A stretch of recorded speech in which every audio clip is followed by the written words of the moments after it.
Hi friends, welcome back to life style of Samu. இன்றைக்கி வந்து Sunday special என்ன பண்ண போகிறோன்னா சிக்கன் பிரியாணி பண்ணலான்னு இருக்கேன். சிக்கன் பிரியாணிக்கு சிக்கன் ஊற வச்சுட்டு தயிர் எல்லாமே போட்டு இங்கே வந்து சிக்கன் 65, அப்புறம் இங்கே சிக்கன் பிரியாணிக்கு புதினா கொத்தமல்லி ஒரு 2 பச்சை மிளகாய் நல்லா போட்டு அரைச்சி எடுத்துக்க போகிறேன். அப்புறம் தக்காளி, இங்கே வந்து தயிர் பச்சடிக்கு வந்து ரெடியாக இருக்குது. என்ன பார்த்தீங்கன்னா தயிர் பச்சடிக்கு வெங்காயம் வச்சுட்டேன். ஸோ பிரியாணிக்கு வெங்காயம் கட் பண்ணி வச்சுட்டேன். ஸோ பிரியாணிக்கு குக்கரில் தான் பண்ண போகிறேன். இப்போ எக்கு பார்த்தீங்கன்னா வந்து நம்ம எத்தனை எக்கு வேக வைக்க போகிறோமோ அதை வச்சுட்டு குக்கரை மூடிட்டு ஒரு 2 விசில் வச்சிட்டோம்னா நம்மளுக்கு சூப்பராக எக் ரெடி ஆகிடும். ஸோ நம்ம இந்த குண்டாலெலாம் வச்சுட்டு இது பண்ணுறது ரொம்ப கஷ்டம். ஸோ இந்த மாதிரி பண்ணிங்கன்னா ஈஸியாக இருக்கும். வாங்க நம்ம எப்படி பண்ணுறோம் இன்றைக்கி பிரியாணின்றதை பார்க்கலாம். ஓகே ஃப்ரெண்ட்ஸ், இப்போ வந்து பார்த்திங்கன்னா 2 ஸ்பூன் நெய் ஊற்றிட்டேன். நல்லா நெய் ஊற்றிட்டு இப்போ வந்து நான் வந்து கொஞ்சம் எண்ணெயும் சேர்த்துருக்கேன், சன்ஃப்ளவர் ஆயில். இப்போது சோம்பு ஒரு 4 ஏலக்காய், 4 இது கிராம்பு, 2 ஏலக்காய் இடித்து வச்சுருக்கேன். இது கல்பாசி, இந்த பூவு, அப்புறம் இலை வந்து நல்லா ஒரு 4 இலை. நான் குட்டி குட்டியாக இருக்கிறதுனால உங்களுக்கு நிறைய இருக்க மாதிரி இருக்கும். ஸோ அதை போட்டுக்கிறேன். இப்போ கட்டை போட்டுக்கிறேன். ஸோ உங்ககிட்ட இருக்க மசாலாஸ் எல்லாமே போட்டுக்கோங்க. இது நல்லா வதங்கி வந்தோடனே நம்ம வெங்காயம் போட்டு நல்லா வதக்க போகிறோம். வெங்காயம், இஞ்சி பூண்டு பேஸ்ட்டு, தக்காளி எல்லாம் போட்டு வதக்க போகிறோம். கூடவே புதினா கொத்தமல்லி வந்து போட போகிறோம். வாங்க பார்க்கலாம். ஓகே ஃப்ரெண்ட்ஸ், இப்போ நல்லா இதுவாகிடுச்சு. இப்போ வந்து வெங்காயம் அதெல்லாமே போட்டுக்கலாம். வெங்காயம், பச்சை மிளகா, புதினா கொத்தமல்லி கொஞ்சம் போட்டிருக்கேன். எல்லாத்தையும் வர வச்சுருக்கேன் சிக்கனோட. அது இல்லாமல் லாஸ்ட்டாக கொஞ்சம் போடுவேன், அரைச்சும் கொஞ்சம் போடுவேன். அது உங்களுக்கு போடும்போது ஃப்ளேவர் வரும். வதக்கிட்டு காட்டுறேன். இப்போ வந்து 2 ஸ்பூன் இஞ்சி பூண்டு பேஸ்ட் போட்டுக்கிறேன். அவ்வளோதான், இருக்கு ரெடி ஆகிடுச்சு. இப்போ 2 விசில் வச்சு ஆஃப் பண்ணிட்டேன். அவ்வளோதான், உருக்க சூப்பராக வந்துடும். ஈஸியாக அது டக்குன்னு பண்ணிடலாம், ரொம்ப நேரம் ஆகாது. நல்லா வதங்கட்டும். தக்காளி எப்போவுமே நான் வந்துட்டு வெங்காயம் வதங்கும் போது தான் தக்காளி கட் பண்ணுவேன். ஸோ அப்போ ஈஸியாக டக்குன்னு வேலை முடிஞ்சிடும். நான் அப்படி தான் எப்போவுமே பண்ணுவேன். நான் உங்களுக்கு பண்ணிட்டு காட்டுறேன். ஓகே ஃப்ரெண்ட்ஸ், இப்போ தக்காளி போட்டுடலாம். போட்டு நல்லா வதக்கிடலாம். ஸோ தக்காளி பண்ண உடனே நம்ம எல்லாம் கட் பண்ணி வச்சுட்டு தான் பண்ணணும்னு அவசியம் இல்லை. நம்ம கட் பண்ணிக்கிட்டே பண்ணிடலாம். இப்போ பார்த்தீங்கன்னா நான் வெங்காயம் வதங்கிறதுக்குள்ளே தக்காளி கட் பண்ணிட்டேன். இப்போ தக்காளி வதங்கிறதுக்குள்ளே நான் வந்து இந்த புதினா கொத்தமல்லி ஒரு 2 பச்சை மிளகா போட்டிருக்கேன். அது எல்லாமே அரைச்சி இதில் ஊற்றிடுவேன். ஸோ எல்லாமே டக்குனே பண்ணிடலாம். எல்லாமே ரெடி பண்ணிட்டு தான் பண்ணணும் இல்லை. ஒன்று வெங்காயம் கட் பண்ணிட்டா மற்ற எல்லாத்தையுமே நம்ம டக்குன்னு பண்ணிடலாம். இப்போ வந்து தக்காளி வதங்கிறதுக்காக நான் கொஞ்சம் உப்பு போட்டுக்கிறேன். இப்போ மஞ்சள் பொடி போட்டுட்டு நான் வந்து இதை மூடி வைக்க போகிறேன். நல்லா வதங்கி வந்த உடனே நம்ம வந்துட்டு ஊற வச்சுருக்க சிக்கன் போட்டுக்கலாம். ஸோ இப்போ வந்து மஞ்சள் தூள் போட போகிறேன். நல்லா போட்டுட்டு நல்லா கலந்துட்டு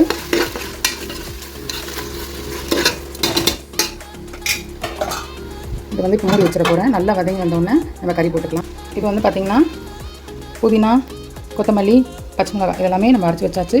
இப்போ இது கூட ஆட் பண்ணிக்கலாம். நான் ஃபுல்லாக குறைச்சிட்டு கலரிட்டு காட்டுறேன். அவ்வளோதான் மக்களே. இது நல்லா வதங்கி வந்துட்ட பிறகு திருப்பி மூடி வச்சிடலாம். வதங்கி வந்தோன்னா சிக்கன் போட்டுக்கலாம். ஸோ அப்போ ஃப்ளேவர் நல்லாயிருக்கும், பிரியாணி ஃப்ளேவர். அவ்வளோதான் மக்களே, சிக்கன் வந்து ஊற வச்சதா அப்படி நம்ம இது கூட சேர்த்துக்கிறோம். புதினா நல்லா எல்லாமே வதங்கிடுச்சு நல்லா. ஸோ இப்போ நல்லா இதை சேர்த்துட்டு நல்லா இதுவுமே நல்லா வதங்கி வந்தோடனே இது கூட மசாலா ஆட் பண்ணி தண்ணி ஊற்றி அரிசி போட போகிறோம். வாங்க பார்க்கலாம். இப்போ வந்து பார்த்திங்கன்னா தண்ணி நல்லா சூடு பண்ணிகிட்ருக்கேன்.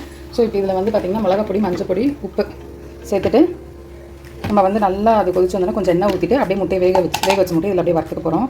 ஸோ மிளகாய் பொடி, ஸோ இப்படி செஞ்சால் தான் நல்லாயிருக்கும். எங்கள் வீட்டில் வெறும்னே வச்சா எங்கள் வீட்டில் யாரும் சாப்பிட மாட்டாங்க. ஸோ கொஞ்சம் மிளகாய் பொடி, கொஞ்சம் மஞ்சள் பொடி, அப்புறம் டக்குன்னு இந்த மாதிரி காரமாக இருந்தால் தான் நல்லாயிருக்கும். கொஞ்சம் உப்பு. இப்போ இதெல்லாமே கொதித்து நல்லா வந்த உடனே நம்ம வந்து முட்டையை அப்படியே வறுத்து எடுக்க போகிறோம். நான் காட்டுறேன் வாங்க. அவ்வளோதான், நல்லா இப்படி கொதிச்சு வரும்போது நம்ம எக் போட்டுக்கலாம். எனக்கு எப்படின்னா கிச்சனில் இருக்கும் போது எல்லா வேலையும் முடிஞ்சிடணுங்க. பிரியாணி செய்யறேன்னா பிரியாணி செய்யும் போதே இது அப்புறம் பண்ணிக்கலாம். எப்பவுமே மோஸ்ட்லி வந்து என்ன பார்த்தீங்கன்னா நைட்டுக்கும் என்ன தேவையோ அதை சேர்த்து பண்ணிடுவேன் நான். ஸோ நாங்கள் இப்போ வந்து சிக்கன் 65 பண்ணுறோம். சப்போஸ் நைட்டுக்கு எங்களுக்கு பத்தாது அப்படின்னா நாங்கள் வந்து இந்த மாதிரி எக் வந்து நான் மதியானமே அது செய்யும் போது செஞ்சிருவேன். ஸோ அப்போ எனக்கு அது நைட்டுக்கு வந்து யூஸ்ஃபுல்லாக இருக்கும். நான் பிரியாணி சூடு பண்ணிவிட்டு அப்படியே அந்த எக்கை வந்து நான் வச்சு கொடுத்துருவேன். ஸோ எல்லாருமே நைட்டு சாப்பிடுவாங்க. ஸோ எனக்கு வந்து எப்படின்னா மோஸ்ட்லி மதியானம் நான் வீட்டில் இருக்கேன், ஆஃபீஸ் போகாமல் வீட்டில் இருக்கேன் அப்படின்னா நான் வந்துட்டு எப்போவுமே எக்கு வந்து ஏதோ ஒன்று நைட்டுக்குமே சேர்த்து செய்கிற மாதிரி பார்த்துப்பேன். நம்ம ஒர்க்கிங் உமன்றதுனால அப்பப்போ வந்து கிச்சனில் நிற்கிற மாதிரி நான் பார்த்துக்க மாட்டேன். ஸோ மோஸ்ட்லி நான் வந்து இது பண்ணிடுவேன். இப்போ இது நல்லா அந்த தண்ணி இதுவான பிறகு நல்லா வற்றி வந்த பிறகு நான் எண்ணெய் கொஞ்சம் ஊற்றி நல்லா வறுத்து எடுத்துருவேன். நான் லாஸ்ட்டாக உங்களுக்கு காட்டுறேன். இப்போ வந்து பார்த்திங்கன்னா நம்ம வந்து மசாலாஸ் போட்டு போகிறோம். ஸோ நான் இப்போ வந்து காஷ்மீரி சில்லி கொஞ்சம் ஆட் பண்ணிக்கிறேன். காஷ்மீரி சில்லி பவுடர் ஆல்ரெடி நான் வந்து தயிரோடு ஆட் பண்ணியிருந்தேன். அப்புறமேட்டு சிக்கன் மசாலா ஒரு 1.5 ஸ்பூன் போட போகிறேன். இப்போ வந்து பார்த்திங்கன்னா சிக்கன் மசாலா, பிரியாணி மசாலா, எல்லாம் 1 ஸ்பூன் போட்டுட்டு நல்லா கலரி விட போகிறேன். ஸோ இந்த இதில் பண்ணிவிட்டு நான் தண்ணி வந்து ஆட் பண்ணிவிடுவேன். நல்லா மசாலா வெந்து வந்த உடனே ஒரு 2 மினிட்ஸ் 3 மினிட்ஸ் நல்லா வதங்கி வந்தோடனே நான் பண்ணிவிடுவேன். பார்த்திங்கன்னா தயிர் நல்லா போட்டுட்டு ஒரு 2 மினிட்ஸ் நல்லா வதங்கி வந்தோடனே தண்ணி ஊற்றிடலாம். ஸோ நல்லா டேஸ்ட்டாக இருக்கும். ஓகே ஃப்ரெண்ட்ஸ், இப்போ நல்லா வந்து வதங்கி வந்துடுச்சு. ஸோ நல்லா வதக்குறது தாங்க இருக்குது எல்லாமே. ஸோ இங்கே எக்கு வந்து ரெடி ஆகிடுச்சு. இல்லை மசாலாலாம் வந்துடுச்சு. ஸோ இந்த ஸ்டேஜ் நம்ம ஆஃப் பண்ணிடலாம். இங்கே சிக்கன் ரெடி ஆகிடுச்சு. அவ்வளோதாங்க, போதும். இந்த ஸ்டேஜில் வந்து நான் வந்து தண்ணி அளந்து வச்சுருக்கேன். மொத்தம் நான் 3 கிளாஸ் போட்டிருக்கேன். நான் 1 கிளாஸ்க்கு 1.5 கிளாஸ் தண்ணின்ற மாதிரி 3 கிளாஸ் போட்டிருக்கேன். தண்ணி ஏன் இந்த கலரில் இருக்குன்னா நான் வந்து அந்த புதினா அரைச்ச இதை வந்து கலந்து போட்டுக்கனால அப்படி இருக்குங்க. ஸோ அவ்வளோதான். தண்ணி நல்லா கொதிச்சு வந்தோடனே இந்த ஸ்டேஜில் நம்ம உப்பு பார்க்கணும். உப்பு வந்து கொஞ்சம் சுருக்கில் இருந்தால் தான் அரிசி போடும்போது நல்லாயிருக்கும். கரெக்டாக உப்பு கரெக்டாக இருக்கும். ஸோ இந்த ஸ்டேஜில் வந்து உப்பு வந்து கொஞ்சம் ஒரு கல் ஜாஸ்தியாக இருக்க மாதிரி இருக்கும். ஸோ இந்த ஸ்டேஜில் காரம் உப்பு எல்லாம் செக் பண்ணிக்கோங்க. ஓகே, நல்லா கொதிச்சு வந்துடுச்சு. ஸோ இங்கே வந்து சிக்கன் இதுக்கு வந்து கரெக்டாக வந்துடுச்சு. சிக்கன் 65க்கு சிக்கன் போட்டுக்கலாம்.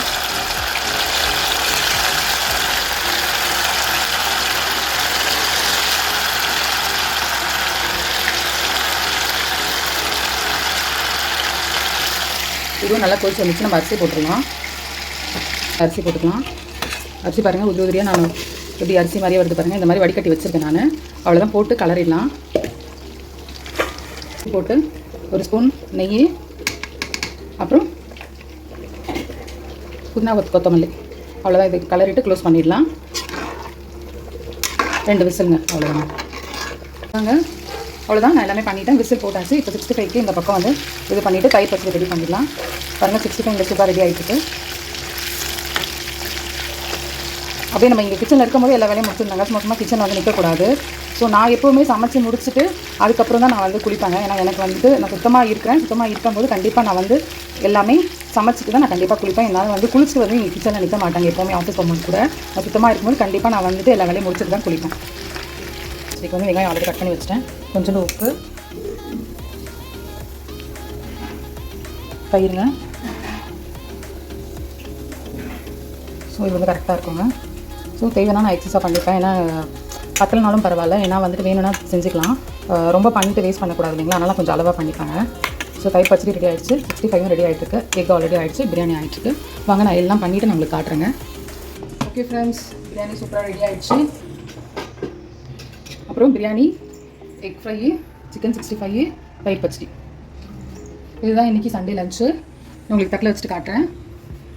ஓகே ஃப்ரெண்ட்ஸ், இப்போ வந்து தட்டில் நான் எல்லாமே பிளேட்டிங் பண்ணிட்டேன். பிரியாணி, சிக்கன் 65, அப்புறம் எக்கு, தயிர் பச்சடி. இதுதான் இன்றைக்கி சண்டே லஞ்சு. உங்கள் வீட்டில் என்ன லஞ்சுன்றதை எனக்கு கமெண்ட்ஸ் பண்ணுங்கள். இந்த வீடியோ உங்களுக்கு பிடிச்சிருந்தா லைக் பண்ணுங்கள், ஷேர் பண்ணுங்கள், சப்ஸ்கிரைப் பண்ணுங்கள். இன்றைக்கி birthday and wedding anniversary celebrate பண்ணுற எல்லாருமே என்னோட birthday and wedding anniversary wishes. Okay, bye.